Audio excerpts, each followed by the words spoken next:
Interesting thing, the Browns' offensive line, a little bit of a question mark. You had Jedrick Wills, a rookie. You had Wyatt Teller, who was starting. You signed Jack Conklin as your right tackle. Andrew Berry put it together, and they put an emphasis on it.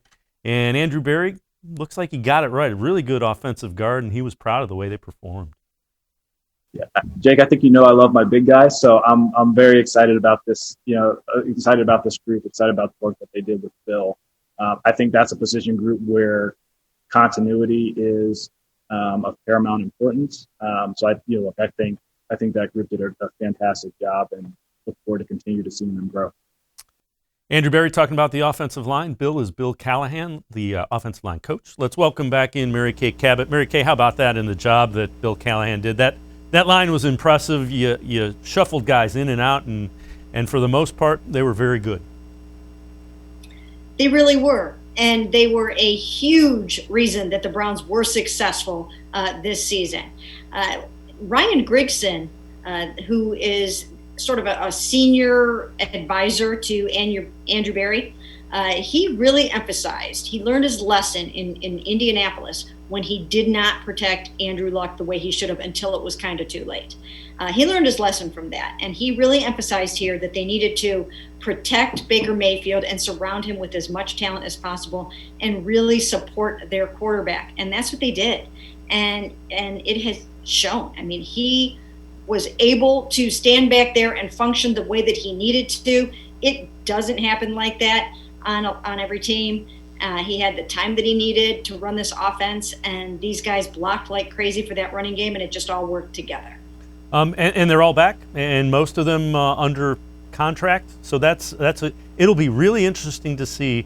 Again, in the NFL, nothing's given, but a second year with Bill Callahan in the same system, kind of working next to guys you're used to. Those are things that really good teams often take for granted.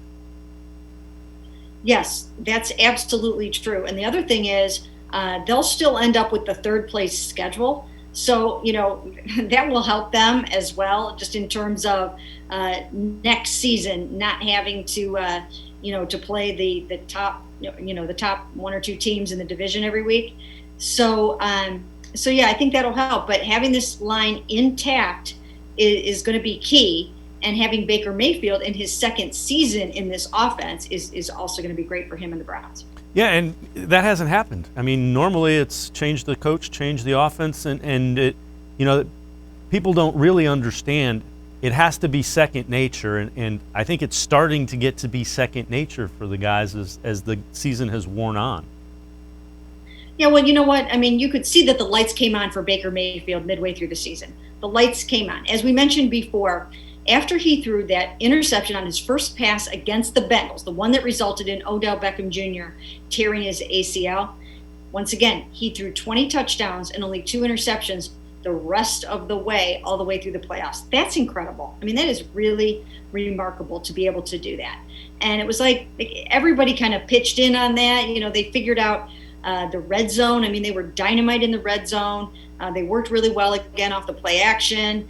Teams just were really struggling to decipher whether they were running it or passing it, and it was just poetry in motion almost. And I think that Baker will have a lot to build on in this offense with that next year.